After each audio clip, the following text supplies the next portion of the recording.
Hello candidates, I am going to dictate you a passage from Progressive magazine. So please get ready for the dictation. The dictation will start after 15 seconds.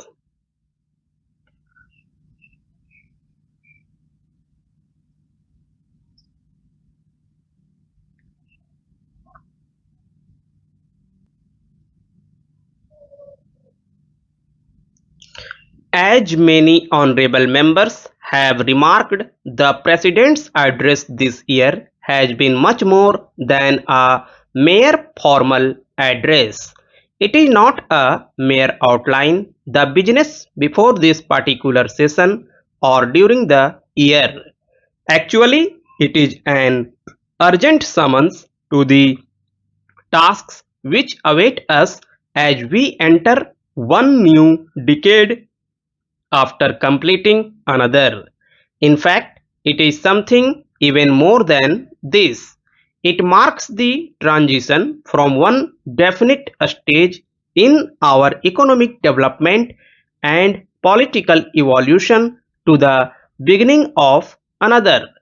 Anyone who views modern Indian history with comprehension and a sense of fairness, anyone who is at all conversant with the processes of economic development knows that today the country is economically and politically stronger than it was before and also more capable of facing the challenges with which it is confronted.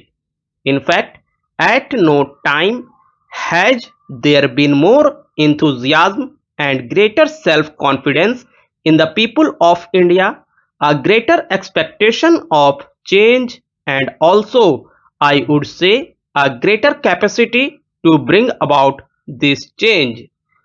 The leader of the opposition, Sir, has used many alternative adjectives. He has called the address, if I remember his words right, dull, dry, and so on.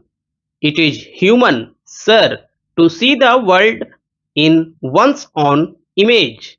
The trouble with the leader of the opposition and his party is, as one honorable member said just now, that they have to listen to the voice of the people.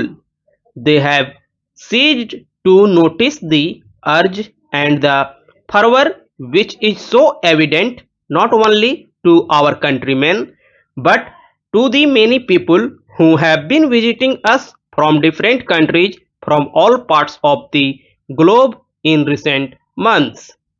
But they, sir, have unfortunately fallen out of a step and got so far behind that they are under the illusion that there is no progress at all.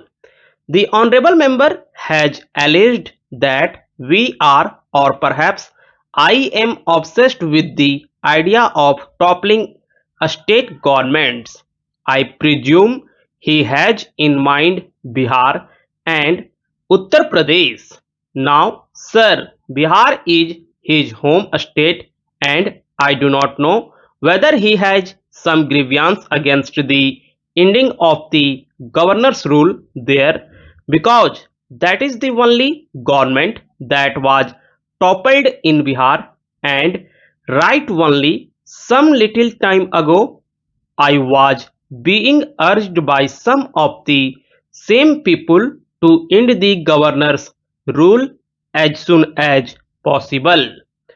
My visits to UP were undertaken to acquaint myself with the problems of Uttar Pradesh and also to counteract the accusation made very loudly and often there that the center, and more particularly this Prime Minister and also the two preceding Prime Ministers, had been neglecting it. Now, one cannot simultaneously complain that the Prime Minister is neglecting UP and also that the Prime Minister is giving attention to UP. You have to make up your mind which out of the two you want. My purpose in going whether to UP or any other state is to tell the people about the policies of the government generally and with regard to that particular state, and I did tell the people of UP that while it is true that the state does not get all that it expects from the center, this happens to be true of all other states as well, and also with regard to the central ministries, not that they do not get it from the center because they are in the center, but they do not get all that they ask for from the planning commission or the finance ministry. As far as UP is concerned, more than half of the expense on the development plans of that state has throughout come from the center. Admittedly, this is not sufficient to meet the needs of the state, which is one of the most economically backward in the entire country. That is why very much more has to be done, not only by the government of India but also by the state government. But the picture that is being painted here, if I may use the word, was rather a romantic one, which was perhaps because of the nature of the honorable leader of the opposition.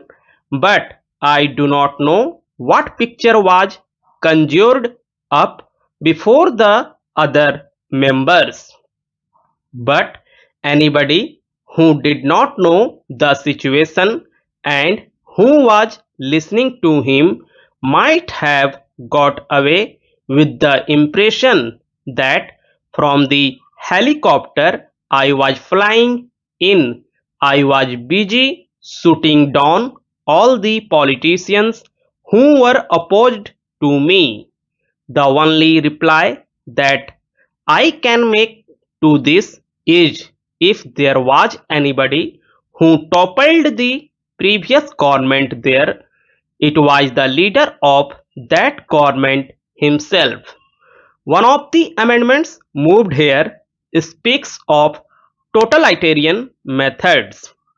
That is indeed a most extraordinary statement, and it shows a certain lack of knowledge of how totalitarian governments have acted in the past or are acting today. I think it is crystal clear, not only from my words but from my actions.